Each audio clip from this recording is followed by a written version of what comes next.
আসসালামু আলাইকুম, স্বাগতম জানাচ্ছি আজকের এই ক্লাসে। প্রিয় শিক্ষার্থী বন্ধুরা, তোমরা যারা এই চতুর্থ অধ্যায় 4.2 এর যে লগারিদমের যে অধ্যায়টা আছে, এই অধ্যায়টা যদি ভালো করে বুঝতে চাও তাহলে আজকের ক্লাসটা তোমাকে মাস্ট বি করতেই হবে। আজকের ক্লাসটা পুরো ক্লাসটাই থাকবে হচ্ছে লগারিদমের বেসিক যে ক্লাস। আমি অফলাইন এবং অনলাইন দুইটাইতে দেখছি যে লগারিদমের অঙ্ক তোমরা ম্যাথ এই প্রবলেমগুলো সলভ করতে গেলে তোমরা হিমশিম খেয়ে যাও। কেন হিমশিম খেয়ে যাও? কারণ হচ্ছে এই অধ্যায়ের যে তোমার বেসিক নলেজটা থাকা প্রয়োজন সেটা তোমার নাই। আজকে আমরা এই লগারিদম সম্পর্কে এই বেসিক যত ধরনের বেসিক জানা প্রয়োজন সবগুলো আমরা শিখে ফেলতে পারবো। এটা কিন্তু শুধু একাডেমিক পড়াশোনার ক্ষেত্রে লাগে এরকম না, এটা কিন্তু তোমার বিসিএস পরীক্ষা বলো বা বিভিন্ন জব যে বাংলাদেশের জব সেক্টরে যতগুলা পরীক্ষা হয় সবগুলা পরীক্ষাতে মোটামুটি এই লগের অধ্যায় থেকে এমসিকিউ আসে। আমাদের এটা জানতেই হবে এবং হচ্ছে সিকিউ এসকিউ তো তোমরা এসএসসি তে কমন পাবা। তো দেখো, লগারিদমের বেসিকের আমি প্রথমে যদি কথা বলতে চাই যে লগারিদম জিনিসটা কি। আসলে লগারিদম জিনিসটা বলতে গেলে মনে করো আমরা একটু ঘুরে তাকাও যে যদি আমরা 2+3 যোগ করলাম তাহলে আমাদের হলো কি 5। আবার এই 2 এর পাওয়ার বা এক্সপোনেন্ট যদি আমি 3 দেই তাহলে আমাদের ফলাফল আসতেছে হচ্ছে 8। ঠিক আছে। আবার আমরা যদি 2 এর পাওয়ার 4 দিই তাহলে আমাদের ফলাফল আসবে হচ্ছে কত? 16। এখন এই যে যে আমাদের 8 এবং 16 যে মানটা আসলো, এখন কিভাবে আসলো? কারণ আমরা এটা জানি যে 2 এর পাওয়ার 3 মানে 2 আছে কয়টা? 2 আছে হচ্ছে 3টা, তাহলে 3টা গুণ করলে হবে কত? 8। আবার এই 2 এর পাওয়ার হচ্ছে 4, কারণ 2 আছে কয়টা? 2 আছে হচ্ছে 4টা, 2 আছে 4টা, তাহলে 4টা 2 গুণ করলে হবে কত? 16। এই যে যে তুমি এই যে আমাদের 2 এর পাওয়ার বা এক্সপোনেন্ট আকারে থাকলে একটা ভ্যালু পাচ্ছ, আবার আমরা এই যোগ আকারে থাকলে আরেকটা ভ্যালু পাচ্ছি। তো এই যে যোগ, বিয়োগ, গুণ, ভাগ, এই যে আমাদের এগুলা কি? এগুলো হচ্ছে একটা একটা অপারেটর। এগুলা কি? অপারেটর। যে এটা আমরা তো আবার নতুন শব্দ একটা শিখলাম যে কি, যে অপারেটরের সাথে তো আগে কোনো পরিচয় ছিল না। তার মানে কি, যোগ করতেছো, বিয়োগ করতেছো এবং গুণ, এরপরে হচ্ছে ভাগ, এই যে চারটা জিনিস আমরা করতেছি এই যে সংখ্যাগুলোর মধ্যে, এই যে এইগুলা হচ্ছে কি অপারেটর। সেরকম ভাবে আমাদের যে লগারিদমের এই লগারিদমের যে লগটা আছে এই লগটাও হচ্ছে একটা কি অপারেটর। এটা মাথায় রাখবা যে আমাদের এই লগটাও হচ্ছে কি একটা অপারেটর। যেমন আমাদের সংখ্যাগুলোর মাঝে যোগ বিয়োগ গুণ ভাগ যে যেরকম একটা অপারেটর, আমাদের এই লগটাও একটা কি অপারেটর। এখন এই লগটা আসছে কই থেকে? এর আগে আমি বলি লগটা অপারেটর, এটা তোমরা জানলা। এখন এই লগটা আসছে এই যে লগারিদমের, মানে লগারিদমকে আমরা বিশ্লেষণ করলে দুইটা শব্দ পাবো, একটা হচ্ছে লগজ, আরেকটা পাবো হচ্ছে এরিথমাজ। কি পাবো? এরিথমাজ। এখন এই লগজ অর্থ হচ্ছে কি, আমরা লগজ থেকে থটস বলতে পারি অথবা কি নলেজ বলতে পারি। কি? নলেজ। নলেজ যেটাকে আমরা জ্ঞান, বাস্তব জ্ঞানটাকে বলতে পারি। এবং এরিথমাস এটা হচ্ছে নাম্বার। এটা কি? নাম্বার, যাকে আমরা সংখ্যা হিসেবে বিবেচনা করি বা চিনি। এখন এই যে লগারিদম দুইটা পাইলাম, লগস এবং এরিথমাস, এই লগারিদমের যে বেসিক। এখন লগারিদম কোথায় কাজে লাগে? লগারিদম কাজে লাগে হচ্ছে বড় বড় যে সংখ্যা বা সূচকীয় যে সংখ্যাগুলো আছে, মানে বড় বড় সংখ্যা বা রাশির গুণফল, ভাগফল ইত্যাদি মানে সহজে বের করার জন্য আমাদের লগারিদমটা ব্যবহার করা হয়। কি বললাম? যে বড় বড় সংখ্যা বা আমাদের বড় বড় রাশির গুণফল, ভাগফল ইত্যাদি সহজেই যে নির্ণয় করার পদ্ধতিটাই হচ্ছে লগারিদমের সাহায্যে। এখন কিভাবে এটা? মনে করো আমাদের এরকম একটা সংখ্যা লিখলাম যে লগ, লগ এখানে লিখলাম হচ্ছে 2 আর এখানে লিখলাম হচ্ছে 8। এখানে লগ 2 তারপরে 8। এখানে কি কোনটা কি এটা পরে দেখতেছি, আগে এটা বোঝার চেষ্টা করি। ইকুয়াল কত হবে? ইকুয়াল আমি লিখলাম কত? 3 লিখলাম, কারণ ইকুয়াল কত হবে? 3। এখন আমি এখানে ইকুয়াল 3 দিলাম। এই জিনিসটা বোঝার চেষ্টা করি কি, যে আসলে লগারিদমটা কোথায় ইউজ করা হয়। যেমন মনে করেন আমাদের বাংলাদেশে এই প্রতি বছর প্রতি ইয়ারে দ্বিগুণ করে জনসংখ্যা বৃদ্ধি পায়। কয় গুণ করে? দ্বিগুণ করে। তাহলে এবছর যদি দ্বিগুণ হয় তাহলে পরের বছর কত হবে? দ্বিতীয় বছরে যায় কত হবে? 2 দোকানে 4। তৃতীয় বছর যায় কি হবে? ওই 4-এর দ্বিগুণ, তাহলে 4 দোকানে কত হবে? 8। চতুর্থ বছর যায় কি হবে? চতুর্থ বছর যায় হবে 8 দোকানে কত? 16। পঞ্চম বছরে যায় কত হবে? পঞ্চম বছরে যায় হবে 16 দোকানে কত? 32। এভাবেই বাড়তেছে না? দেখেন, প্রথম বছরে ছিল কত? 2 জন, প্রথম বছরে 2। পরের বছর দ্বিগুণ বাড়তেছে, তাহলে পরের বছর দ্বিগুণ বাড়লে 2 দোকানে কত? 4। পরের বছর আবার দ্বিগুণ হচ্ছে, তাহলে কত? 4 দোকানে 8। পরের বছর আবার দ্বিগুণ হচ্ছে, তাহলে কত হলো? 16। পরের বছর আবার দ্বিগুণ হলে তাহলে কত হবে? 32। তাহলে আপনি বলেন আমাকে, এই যে 8 আমরা পাচ্ছি কত বছরে পাচ্ছি? প্রথম বছর দ্বিগুণ, এর পরের বছর কত হলো? 2 দোকানে 4। এর পরের বছর 4 দোকানে কত? 8। তার মানে কয় বছর হলো? 3 বছর। একটু ভালো করে খেয়াল করেন যে আমাদের দেশের জনসংখ্যা প্রতি বছর দ্বিগুণ করে বৃদ্ধি পাচ্ছে। কত গুণ? দ্বিগুণ করে বৃদ্ধি পাচ্ছে। এখন প্রথম বছর যদি 2 গুণ হয়, তাহলে পরের বছর হচ্ছে 2 আর 2 গুণ করলে কত? 4 গুণ। আবার পরের বছর আবার 2 গুণ, তাহলে কত হলো? 8 গুণ। তাহলে কয় বছর হলো? 3 বছর। 3 বছরে আমি কত পাচ্ছি? এই যে 8 যে ভ্যালুটা পাচ্ছি, এটা কয় বছরে পাচ্ছি? 3 বছরে। এই যে ফলাফলটা হচ্ছে কত? আমাদের সূচকটা 3। তার মানে এই 2 এর উপরে পাওয়ার বা সূচক, 2 এর উপরে পাওয়ার বা সূচক যদি 3 হয়, তাহলে আমি যে ফলাফলটা পাইতেছি লগের, সেটা হচ্ছে 8। তার মানে আমাকে বেসিক ব্যবস্থা হবে। আরেকবার চিন্তা করেন যে কোনো একটি দেশের জনসংখ্যা মনে করেন 3 গুণ করে বৃদ্ধি পায়। এখানে আমি লিখলাম 81। এখন ইকুয়াল কত হবে? এটা মনে রাখেন যে কোন একটা দেশের জনসংখ্যা প্রতি বছর, প্রতি ইয়ারে 3 গুণ করে বৃদ্ধি পায়। একটু ফিজিক্যালি প্র্যাকটিক্যালি শিখতে হবে, প্র্যাকটিক্যালি মাথায় নিতে হবে যে লগ জিনিসটা কি, আসলে লগটা কোথায় ব্যবহার করা হয়। মানে প্র্যাকটিক্যালি আমাদের শিখতে হবে যে আমাদের মনে করেন বিশ্বের মধ্যে যে প্রতি বছর 3 গুণ করে জনসংখ্যা বৃদ্ধি পায়, বা আমাদের একটা এলাকায় মনে করেন যে আমাদের একটা এলাকার যে প্রতি বছর, প্রতি ইয়ারে 3 গুণ করে আমাদের কি জনসংখ্যা বৃদ্ধি পায়, তাহলে প্রথম ইয়ারে যে জনসংখ্যা বৃদ্ধি পাবে সেটা কত গুণ? 3 গুণ। পরের বছর যে জনসংখ্যা বৃদ্ধি পাবে তাহলে কত হলো? 3 3 9 গুণ। এর পরের বছর যে বৃদ্ধি পাবে তাহলে কি হবে? আবার 9 এর সাথে 3 গুণ, তাহলে 3 9 27। এর পরে যে হবে তাহলে এটা কত গুণ হবে? কয় বছরে? 4 বছরে কত হবে? চতুর্থ বছরে যায় ওই 27-এর সাথে আবার 3 গুণ, তাহলে 3 27 কত? 81। এই সিম্পল হিসাব। দেখেন, প্রথম বছর কত হলো? 3 গুণ হয়েছে। দ্বিতীয় বছর যায় কত গুণ হইলো? 9 গুণ হয়েছে, 9 হয়েছে। তৃতীয় বছর যায় এই 9 এর সাথে তো 3 গুণ বৃদ্ধি পাচ্ছে, তাই না? তাহলে 9 3 নং কত হবে? 27।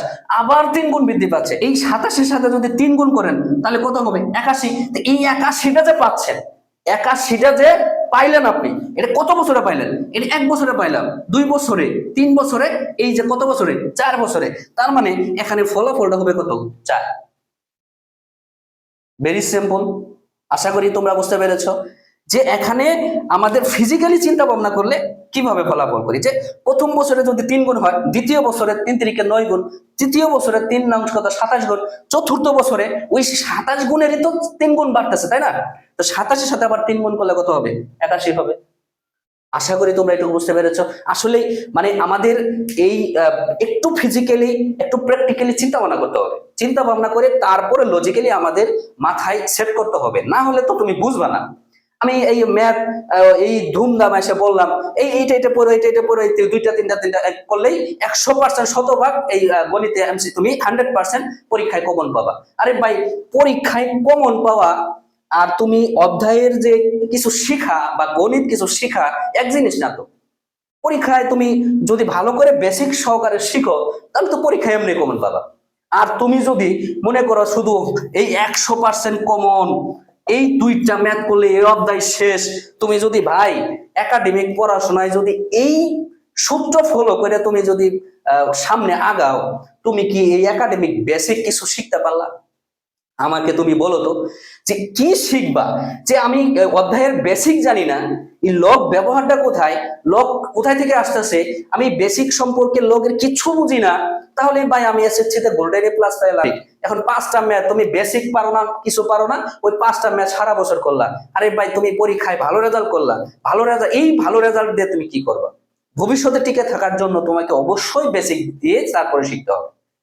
তো আশা করি তোমরা আজকের এই ক্লাস যদি তুমি ভালোভাবে পড়ো, মানে মনোযোগ সহকারে ক্লাসটা করো, ইনশাআল্লাহ আমি তোমাকে গ্যারান্টি দিয়ে বলতেছি লগারিদমের মানে যত বেসিক, একদম এই লগারিদম আজকে যে শিখবা, এবং জেনারেল ম্যাথ উচ্চতর গণিতের সকল স্টুডেন্টদের জন্য বলতেছি যে লগারিদমের যে আজকের যে বেসিক ক্লাসটা, এই ক্লাসটা করলে এর বাহিরে বেসিক জানার জন্য অন্য কোনো ক্লাস করতে হবে না। সম্পূর্ণ বেসিক আমি তোমাদের এই লগারিদমের সম্পূর্ণ বেসিকটা আজকের এই ক্লাসে শেষ করব। আশা করি এই বন্ধু বুঝতে পেরেছেন। এই ক্লাসটা যারা জব প্রার্থী তাদেরও খুবই কাজে দিবে। আপনারাও অবশ্যই যদি আমার এই ক্লাসটা আপনাদের চোখে পড়ে তাহলে অবশ্যই একটু মনোযোগ সহকারে দেখবেন। এখন এরপরে দেখেন আমাদের যেটা আসতে হবে, আমরা ফিজিক্যালি প্র্যাকটিক্যালি বুঝতে পারলাম। এখন আমরা একটু চিন্তা করি, আমরা একটু লগটা লিখি। দেখেন আমাদের লগের আমি একটু একটু করে ভিতরে চলে যাচ্ছি। দেখেন এই যে আমি লিখলাম হচ্ছে লগ, লেখার পরে এই বরাবর, এই যে এখানে পা বরাবর, লগের যে পা বরাবর এখানে যে মানটা, এটা মনে রাখবেন, এটা হচ্ছে আমাদের লগের একটা পা মনে করেন। মনে রাখার সাথে আপনি ভরে এটা লগের পা, এবং এর ফলাফল, লগের যে ফলাফলটা হয়েছে সেটা হচ্ছে বি। লগের যে ফলাফল এটা হচ্ছে বি, এটা হচ্ছে বুক বরাবর, এটা হচ্ছে বুক, এটা কি বরাবর? বুক বরাবর। এরপর এই বুকেরও তার উপরে আরেকটা মান থাকতে পারে, মনে করেন এই সি। এই সি হচ্ছে পাওয়ার বা এক্সপোনেন্ট মনে করেন, বা ঘাত, এটা হচ্ছে আমাদের মাথা। এটা কি? মাথা। এখন পা বরাবর এটাকে কি বলে? এটাকে কি বলে? এটাকে বলে হচ্ছে বেজ বা বৃত্তি। এটাকে কি বলে? বেজ বা বৃত্তি। আমরাকে যেটা বলি বেজ বা বৃত্তি। এবং এই যে লগের যে ফলাফলটা, এই যে বিটা যা আছে বুক বরাবর, মনে রাখবা বুক বরাবর যে মানটা থাকবে সেটা হচ্ছে লগের ফলাফল, এটা লগের রেজাল্ট, এবং সি হচ্ছে মাথা। এইটুকু মুখে মনে রাখেন। এখন আমি কিভাবে লিখবো দেখেন, এই যে 2 কিউব আছে, কত? 2 কিউব ইকুয়াল আমরা কত লিখছি? 8 লিখছি, কারণ হচ্ছে 2 কে 3 বার গুণ করলে কত হয়? 8 হয়। তাহলে এই 2 কে 3 বার যদি গুণ করি, এটাকে আমরা কিভাবে লিখবো? লিখবো হচ্ছে লগ। লগ এই যে 2 এখানে আসি, আমরা এই 2 কে কি বলে, 3 কে কি বলে, 8 কে কি বলে, এটা কিন্তু আমরা 4.1 এর যখন আমরা সূচক অধ্যায়টা করছি, এই অধ্যায়টা যারা আমার বেসিক ক্লাস করেছো, দেন হচ্ছে আমার যারা পুরো অধ্যায়টা পড়েছো, তারা কিন্তু জানো যে এটাকে কি বলা হয়। এই 3 কে বলা হয় এক্সপোনেন্ট, ঘাত, পাওয়ার এবং কি সূচক বলা হয়। এবং এই 2 কে কি বলা হয়? বেজ বলা হয়, নিদান বলা হয় এবং বৃত্তি বলা হয়।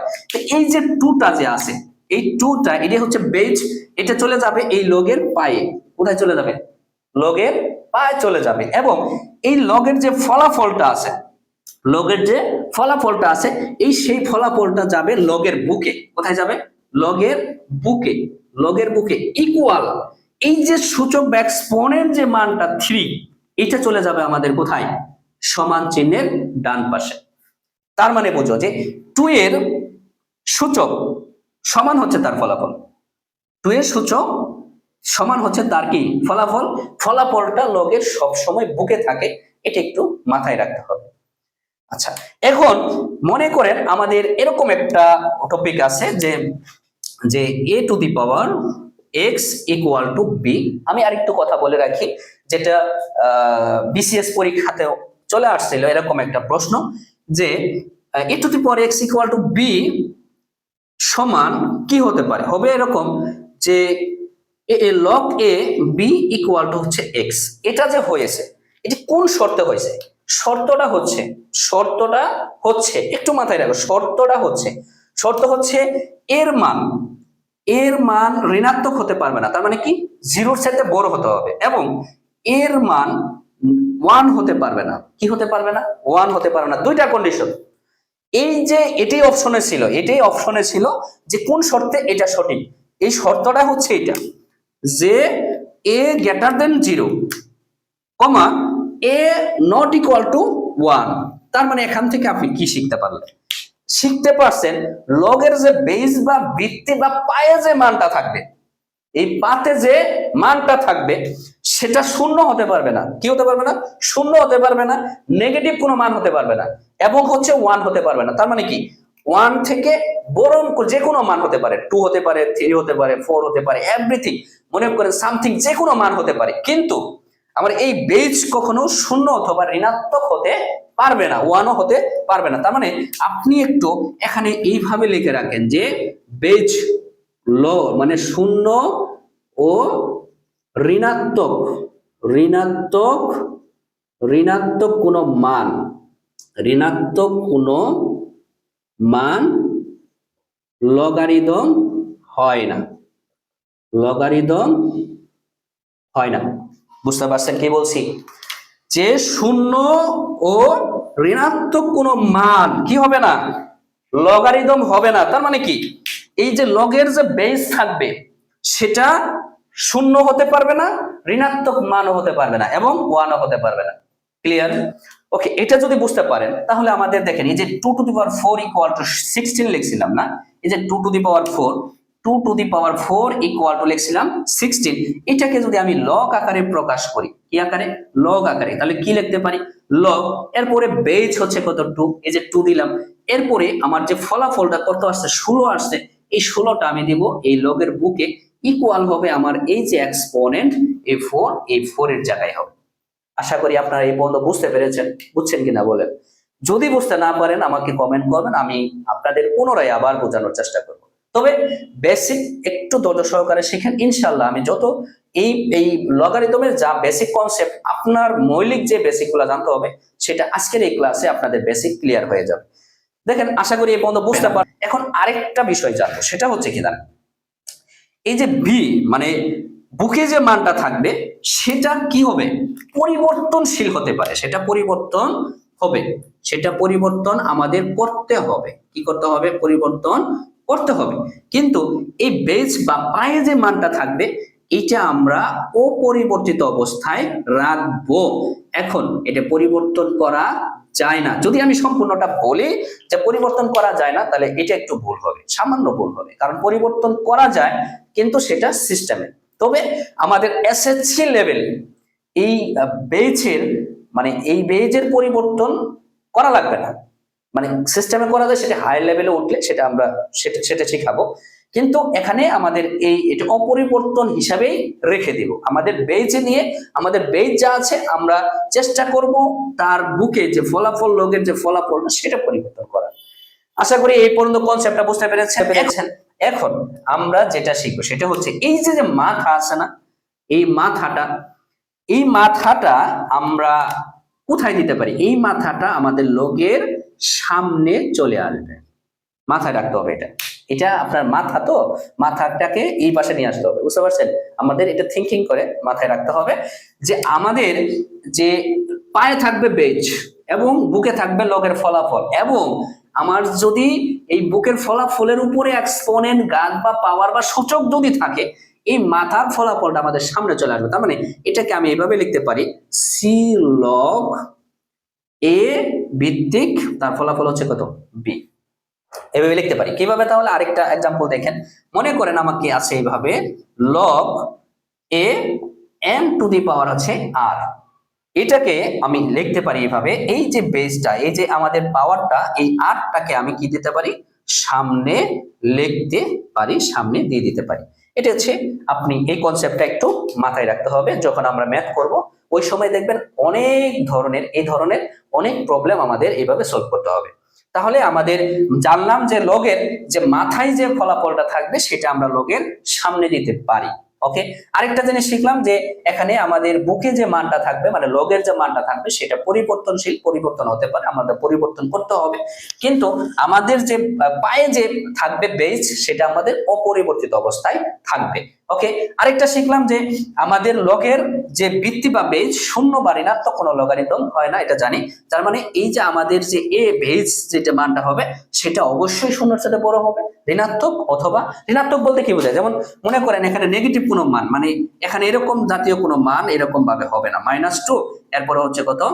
4, এই টাইপের কোনো ম্যাথ হবে না বা এই টাইপের কোনো লগারিদম হবে না। কারণ হচ্ছে কি, এখানে কন্ডিশনই আছে যে এখানে যে কন্ডিশনে আছে এর মানটা কি হতে হবে? শূন্যর সাথে বড় হতে হবে এবং কি 1 এর সাথেও বড় হতে হবে, ঋণাত্মক হতে পারবে না। ঠিক আছে, এখন এটার ঋণাত্মক কেন হতে পারবে না, এবং ঋণাত্মক যদি না হয় শূন্য কেন হতে পারবে না? এখন দেখেন তো, কোনো শূন্য, এই যে এখানে যদি আমি শূন্যটা দিই, এখানে যদি শূন্যটা দিই, এখন শূন্য দিলাম, কোনো আমি যে ফিজিক্যালি বা প্র্যাকটিক্যালি যে তোমাদের শিখাইলাম যে কোনো জনসংখ্যা, কোনো দেশের জনসংখ্যা দ্বিগুণ করে বৃদ্ধি পাচ্ছে, এখানে কি কোনোভাবে পসিবল যে কোনো জনসংখ্যা শূন্য করে বৃদ্ধি পাচ্ছে? আচ্ছা, শূন্য করে যদি বৃদ্ধি পায় তাহলে কি ফলাফলটা কি এরকম হবে? কোনোভাবে কি হবে যে শূন্য করে বৃদ্ধি পাইলে তারপরে আমাদের এখানে ইকুয়াল, এখানে কি ফলাফলটা থাকবে? এখানে কোনো ডিটারমাইন বা কোনো নির্ণায়ক কোনো মান আমরা কি বের করতে পারবো? কিভাবে বের করবো? দেখো তো, এখানে ইকুয়াল, এই যে 4টাই তো আমাদের এখানে কি তার ফলাফল, তাহলে এক্সপোনেন্ট আমি কত দেব? এক্সপোনেন্ট এমন কোন মান এখানে যদি 1 কোটিও বসাই, 1 কোটিকে 0 বার যদি গুণ করি, তাহলে কি এখানে 4 হবে? কোনোভাবে কি পসিবল? না, পসিবল না। এই কারণে আমাদের এখানে কি, আমাদের যেহেতু শূন্যের উপর পাওয়ার শূন্য থাকলে ডিটারমাইন করা যায় না, শূন্যর উপরে যদি পাওয়ার 1 কোটিও থাকে তাহলে ফলাফল 1 কোটি মানে শূন্যই হবে, তাহলে শূন্য হলে তো আর এখানে 4 হচ্ছে না। তার মানে আমাদের এখানে কি ঋণাত্মক মান বা নেগেটিভ মান বা এখানে তোমাদের শূন্য বা 1 হতে পারবে না।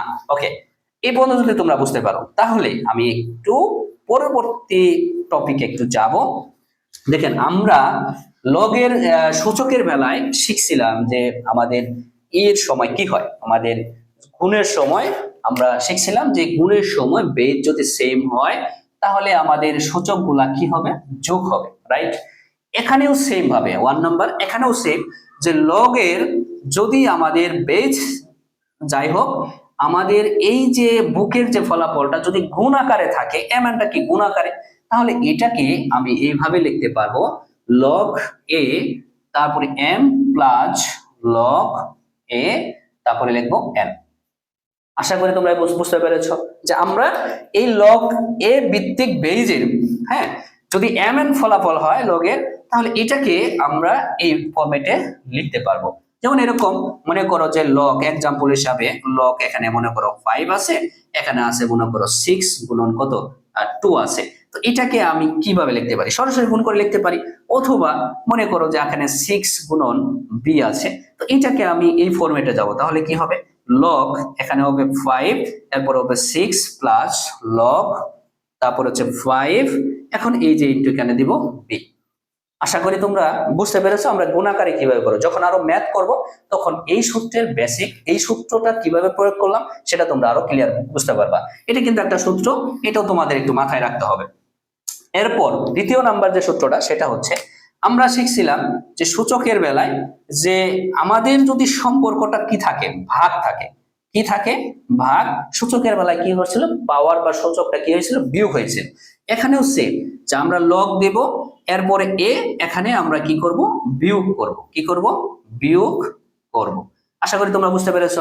এক্সাম্পল হিসাবে তুমি দিতে পারো, যেমন এরকম যে এ এখানে আছে মনে করো 29 ডিভাইডেড বাই হচ্ছে 5, এটাকে আমরা কিভাবে দিতে পারি? দিব হচ্ছে এইভাবে, লগ এ 29 বিয়োগ লগ এ, তারপর হচ্ছে কত? 5। আশা করি তোমরা এই 1 এবং 2 সূত্রটা তোমরা ক্লিয়ার বুঝতে পেরেছো। এরপরে খুব ইম্পর্টেন্ট, মোস্ট ইম্পর্টেন্ট একটা সূত্র আমাদের লগের বেলায় লাগবে।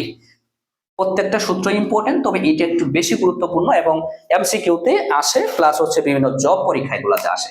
যেমন এর আগে আমি একটু সূচক নিয়ে কথা বলি। কি?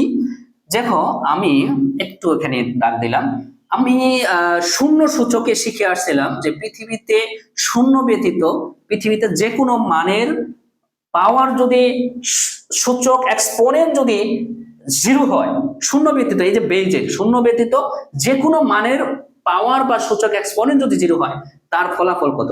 1। শিখছিলাম কিনা বলো? তার ফলাফল 1। শিখছিলাম কিনা? অবশ্যই শিখছিলাম।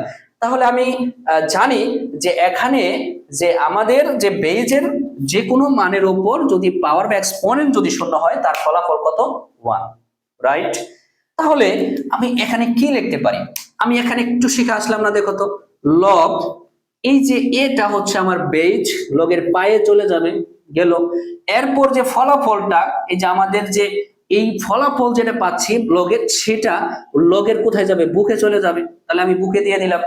আশা করি তোমরা বুঝছো, এটা বুকে দিলাম। এরপর এই যে বেজের যে এক্সপোনেন্ট থাকে, সেটা সমান চিহ্নের কোথায় যায়? ডান পাশে যায়, বা বাম পাশে সমান চিহ্নের পাশে চলে যাবে। বাম পাশে ডান পাশে ওটা ব্যাপার না। তো এখানে কি অর্থ দাঁড়াইলো যে লগের বেজ যাই হোক, যদি লগের ফলাফল 1 হয় তাহলে আমরা সমান লিখতে পারবো কত? 0। কি লিখতে পারবো? 0 লিখতে পারবো। কিভাবে? দেখো এক্সাম্পল হিসাবে এটা কম করতে পারো যে লগ আছে মনে করো 5, লগ আছে মনে করো কত? 5 আছে। তো লগ 5 যদি থাকে, এখানে যদি 1 থাকে, তাহলে আমি ফলাফল কি লিখতে পারবো? 0 লিখতে পারবো। বুঝতে পারছো আশা করি। কিভাবে হলো সেটাও আমরা এখান থেকে শিখলাম, যে আমরা এই যে যখন আমরা 2 কিউব এই যে 8 যে লিখছিলাম, এটার আমরা কি লিখছিলাম? 2 কিউব যে 8 লিখছিলাম, এটার আমরা লগ আকারে কিভাবে লিখছিলাম? লগ আকারে লিখছিলাম এইভাবে যে এই 2টা হচ্ছে বেজ এবং এই লগের ফলাফল হচ্ছে 8 ইকুয়াল লিখছিলাম 3। এই যে ফিজিক্যালি বা প্র্যাকটিক্যালি যে আমি বললাম যে একটা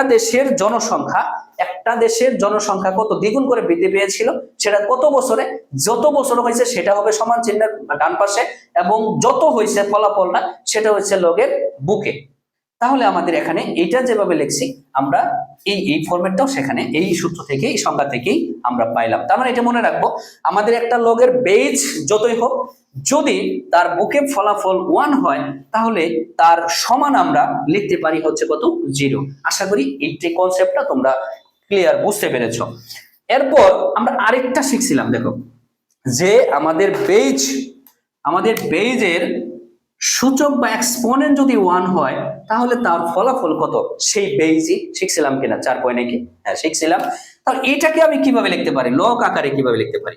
তো 2 নাম্বারটা দেখো, লগ আকারে এইভাবে লিখবো যে আমাদের এই লগের বেজ কত? বেজ এ, তাহলে আমি এ লিখলাম। এটার আমরা এই 1 এ কে একবার গুণ করার পরে ফলাফল কত পাইছি? এ। তাহলে ফলাফলটা আমি কত লিখবো? লগের বুকে। তাহলে লগের বুকে এ দিলাম। ইকুয়াল হবে কি আমাদের এই এক্সপোনেন্টটা? এক্সপোনেন্ট কত আছে? এই 1 আছে। তাহলে ইকুয়াল হচ্ছে কত? 1। দেখেন এই যে লগের একটা সূত্র বা সংখ্যা কিন্তু আমরা পেয়ে গেছি, যে লগের যদি পা এবং বুকের মান সমান হয়, লগের পা এবং বুকের মান কি হয়? সমান হয়, তাহলে তার ফলাফল কত? 1। বুঝতে পারছো কিনা? তাহলে আমরা এক্সাম্পল হিসেবে কি, যে লগের মনে করো এখানে আছে 5, এখানে আছে 5, তার মানে ইকুয়াল আমি কত লিখতে পারি? 1 লিখতে পারি। এক্সাম্পল হিসাবে লগের মনে করো এখানে আছে বি, এখানেও বি, তাহলে আমরা সমান সমান কত লিখতে পারি? 1 লিখতে পারি। বুঝতে পারছো কিনা? যে লগের পায়ে এবং বুকে যদি মান সমান থাকে তাহলে তার ফলাফল কত? 1। আশা করি তোমরা এই পর্যন্ত বুঝতে পেরেছো। এটা যদি বুঝে থাকো তাহলে আমাদের গুণের শেষ, এবং আমাদের এক্সপোনেন্টের যে 0 এবং 1 থাকে সেটাও শেষ হলো। এখন আমাদের আরেকটা জানতে হবে, আমরা তো এটা শিখে ফেলছি অলরেডি, এটা শিখছি যে লগের আমাদের যদি বেজ, এরপরে আমাদের এম, তারপরে যদি আমাদের সূচক বা ঘাতের ঘাত থাকে বা আমাদের ফলাফলের ঘাত থাকে, তাহলে আমরা এনটাকে আমরা কি লিখতে পারি? সামনে দিতে পারি। হ্যাঁ, তারপরে এই ফরম্যাটে আমরা লিখতে পারি। এটাও তো আমরা অলরেডি শিখে ফেলছি। শিখছি কিনা বলো? হ্যাঁ শিখে ফেলছি। তো এরপরে আমাদের যেটা পড়তে হবে সেটা হচ্ছে ভিত্তি পরিবর্তন। দেখো এটা আমাদের বিভিন্ন সরল মান করতে গেলে এই ভিত্তি পরিবর্তনটা আমাদের প্রয়োজন হয়। কিভাবে আমি ভিত্তির পরিবর্তনটা করব? ভিত্তি পরিবর্তন করব হচ্ছে এখানে এম দিব, এখানে বি দিব, এরপর লগ এখানে আমি কি দিব? এ দিব, এখানে কি দিব? বি দিব। এভাবে আমরা পরিবর্তন করতে পারি। দেখো আমাদের লগটা লগ হিসেবে রাখছি, এরপর এই যে আমাদের যে লগের ফলাফল এম একটা লিখছি, লেখার পর এখানে আমি ভিত্তিটা পরিবর্তন করব, এখানে বি দিলাম, এরপরে লগ, এরপরে আমরা এই যে বিটা এটা আমরা লগের ফলাফল হিসেবে দিলাম, এবং এই বেসটা এ দরকার, আমি এখানে এ দিলাম। এখন কি হবে যদি আমরা এই লগটা একসাথে লিখি? এই বি এবং বিটা নিষ্ক্রিয় হয়ে যাবে। বি এবং বি নিষ্ক্রিয় হয়ে গেলে আমরা আবার ওই আগেরটাই পাবো, লগ এম বেস হবে লগ এ। এই ফরম্যাটে আসতে পারবো, যে এই ফরম্যাট থেকে আমরা এই ফরম্যাটে যেতে পারবো, আবার এই ফরম্যাট থেকে এই ফরম্যাটে আসতে পারবো। কিভাবে? যখন আমরা একটা লগ নিব তখন আমাদের এই বি এবং বিটা কি হয়ে যাবে? নিষ্ক্রিয় হয়ে যাবে, তখন আমাদের আগের এই ফরম্যাটটাই চলে আসবে। এটা আমাদের যখন আমরা সরল করব এবং বিভিন্ন সমস্যা সমাধান করব, ওই সময় আমাদের প্রয়োজন সাপেক্ষে এই লগের এই আমাদের যে বেস পরিবর্তন বা ভিত্তি পরিবর্তনটা করা প্রয়োজন হতে পারে। এখন এক্সাম্পল হিসাবে মনে করো আমাদের বেসিকের যে সূত্রগুলো আমরা অলরেডি কিন্তু শিখে ফেলছি। এখন এক্সাম্পল হিসাবে যে আমাদের ম্যাথগুলো কেমন থাকতে পারে বা কেমন টাইপের হতে পারে সেটা হচ্ছে, দেখেন আমাদের একটা এক্সাম্পল দেখেন, যে এই এক্সাম্পল লগ আছে মনে করেন 10, এরপর হচ্ছে 100। তো এইটার মান কত? এই যে ম্যাথটা দিছে না, এই ম্যাপটার যদি আমরা সমাধান করতে চাই তাহলে কি করতে হবে, আমাদের যেটা টার্গেট রাখতে হবে, যে আমাদের কি করতে হবে, আমাদের পায়ের লগের যে পায়ের বেস থাকে এটা তো পরিবর্তিত অবস্থায় থাকবে, এটা তো আমি পরিবর্তন করতে পারবো না। তার মানে আমার কি করতে হবে, আমাকে এই যে ফলাফল, লগের যে ফলাফলটা আছে, রেজাল্টটা আছে, এটাকে আমি কি করব, পরিবর্তন করব, মানে কি লগের বুকে যে মানটা থাকবে সেটাকে আমাদের কি করতে হবে, পরিবর্তন করতে হবে। তাহলে এই 10 কে আমরা, আমাদের টার্গেট হচ্ছে যে আমাদের বুকের এবং পায়ের মান যদি আমরা সমান লিখতে পারি, মানে সমান রাখতে পারি, সমান কোনোভাবে বের করতে পারি, তাহলে তার ফলাফল আমরা 1 লিখতে পারবো। তার মানে আমাদের টার্গেট হচ্ছে পায়ে এবং বুকের মানটা কি করা, সমান করা। তাহলে 100 কে যদি আমি এইভাবে লিখি, দেখো 10 তারপর স্কয়ার লিখি, তাহলে দেখা যাচ্ছে আমাদের এই লগের বুকের এবং পায়ের মানটা সমান হয়ে যাচ্ছে। এরপর আমরা তো শিখে আসছি যে আমাদের যে বুকের মানের উপরে যদি আমাদের কি থাকে, পাওয়ার বা এক্সপোনেন্ট থাকে, সেই এক্সপোনেন্ট আমরা লগের সামনে দিয়ে দিতে পারি। তার মানে আমাদের এই যে 2টা যে আছে, এই 2টা আমাদের কোথায় চলে যাবে, লগের সামনে চলে যাবে। তাহলে আমি এখানে লিখতে পারি 2, তারপরে দেব লগ, এরপরে 10, এরপরে বুকে আছে 10, তাহলে ইকুয়াল 2 ইন্টু এই লগ 10, বেজ এবং পায়ে এবং বুকের মানটা কি সমান, তাহলে আমি এইটুকুর মান লিখতে পারি 1। তাহলে 2 এবং 1 গুণ করলে 2, এটি হচ্ছে আমাদের আনসার। আশা করি তোমরা বুঝতে পেরেছো যে আসলে লগের ম্যাথ গুলা কিভাবে আসবে আর কিভাবে সমাধান করতে হবে। ওকে, এখন আমরা আরেকটা এক্সাম্পল করি, সেটা হচ্ছে √3, এরপরে হচ্ছে 81। তো এটাকে আমরা কিভাবে করতে পারি, এইটা আমরা এইভাবে করতে পারি, আমাদের টার্গেট হচ্ছে এই লগের পা এবং বুকের মানটা কি করা, সমান করা। তাহলে দেখো √3 উপরে পাওয়ার এবং এক্সপোনেন্ট যদি আমরা 8 দেই, তাহলে আমাদের কি হবে, এই যে 81 হবে, কত হবে, 81 হবে। তার কারণ কেন 81 হবে, একটু তুমি ক্যালকুলেটরে উঠিয়ে তারপরে একটু দেখো যে √3 তারপরে পাওয়ার দিছো 8, ফলাফল কত আসছে, 81 আসছে। এখন আমরা কি করব, এই 8টা সামনে চলে আসবে, আমরা সামনে দিয়ে দিব, এরপরে √3, এরপর হচ্ছে √3। তাহলে 8 লগ √3 এবং √3 যেহেতু আমাদের বুকে এবং পায়ের মান কি সমান, তাহলে আমরা 1 দিতে পারি। তাহলে আনসার আমাদের ফলাফল আসবে কত, 8। আশা করি তোমরা এই এক্সাম্পলটাও তোমরা বুঝতে পেরেছো। এরপরে যদি বুঝতে সমস্যা হয় তাহলে অবশ্যই কমেন্ট করবো, আমি তোমাদের বুঝিয়ে দিব আবার। এরপর আরেকটা এক্সাম্পল আমি শিখবো। এখন আমরা যদি আরেকটা এক্সাম্পল দেখি, সেটা হচ্ছে মনে করো আছে লগ 10, এরপরে আছে x ইকুয়াল টু হচ্ছে -2। তো এটাকে আমি কিভাবে করতে পারি, এটা কি আমি এভাবে লিখতে পারি না, দেখো তো, যে x ইকুয়াল 10 ইনভার্স 2 লিখতে পারি কেন, কারণ আমরা শিখে আসছি কিভাবে, যে এই যে 2 কিউব ইকুয়াল টু হচ্ছে কত, 8। এটাকে আমি লগ এইভাবে লিখতে পারতাম, যে বেসটা চলে যাবে পায়ে এবং ফলাফলটা কোথায়, 8 আমার বুকে, এবং এই যে 2 এর যে এক্সপোনেন্ট থাকে সেটা কোথায়, সমান চিহ্নের ডান পাশে। তাহলে এই যে লগের যে এই যে এখানে যে -2টা আছে, এটা কার এক্সপোনেন্ট, এই যে 10 এর এক্সপোনেন্ট আমি দিয়ে দিলাম। তাহলে এই ফলাফলটা হচ্ছে x ইকুয়াল লিখতে পারলাম। তাহলে x ইকুয়াল 10 ইনভার্স 2 মানে কি 1/10 স্কয়ার লিখতে পারি। এরপর x ইকুয়াল আমরা কি লিখতে পারি, 1/10 কে 2 বার গুণ করলে কত হবে, 100 হবে। এরপর x ইকুয়াল টু 1 কে 100 দিয়ে ভাগ করলে 0.01 হবে। তো এটি হচ্ছে আমাদের ফলাফল। আশা করি প্রিয় শিক্ষার্থী বন্ধুরা, তোমাদের এই লগের যে মৌলিক বেসিক জানা দরকার, আশা করি তোমরা সেটা জেনে ফেলছো। এবং এই যে কোন টাইপের ম্যাথ আসতে পারে, আমি দুই একটা এক্সাম্পল দিয়ে তোমাদের বোঝানোর চেষ্টা করলাম। আশা করি তোমরা আমার এই ক্লাসটা দেখে অবশ্যই উপকৃত হয়েছো। এরপর আমরা ধারাবাহিকভাবে অনুশীলনের সমাধান, এরপরে হচ্ছে টাইম ভিত্তিক ম্যাথ, এরপরে বোর্ডের ম্যাথ, এরপরে হচ্ছে এমসিকিউ, যে সুপার এমসিকিউ, টপ এমসিকিউ গুলা, যে অধ্যায় থেকে এই 20 থেকে 30টা এমসিকিউ পড়লে আর বাকি কোনো এমসিকিউ তোমরা করতে হবে না, সব এমসিকিউর আমি সমাধান করে দেব। এবং তোমাদের যদি পিডিএফ ফাইল লাগে আমাকে কমেন্ট করবো, আমি তোমাদের পিডিএফ ফাইলটাও দিয়ে দেওয়ার জন্য চেষ্টা করব। তো এই ছিল আজকের ক্লাস। আশা করি আজকের ক্লাসটা তোমাদের অনেক অনেক উপকৃত হয়েছে। আজকের ক্লাসটা যারা করেছো, তো সকলেই আমার জন্য দোয়া করবা। এবং তোমরা কোন অধ্যায়ের উপরে ক্লাস চাও বা টিউটোরিয়াল চাও, আমার ক্লাস তোমরা কোন অধ্যায়টা তোমাদের প্রয়োজন, সেই অধ্যায়টা তোমাদের নামটা লিখে আমাকে কমেন্ট করবা। ইনশাআল্লাহ আমি সেই অধ্যায় অনুযায়ী, তোমাদের কমেন্ট অনুযায়ী আমি ক্লাস নেওয়ার জন্য চেষ্টা করব। তো সকলেই ভালো থাকো, সুস্থ থাকো, আমার জন্য সকলেই দোয়া করো। দেখা হবে পরবর্তী কোনো ক্লাসে। আল্লাহ হাফেজ।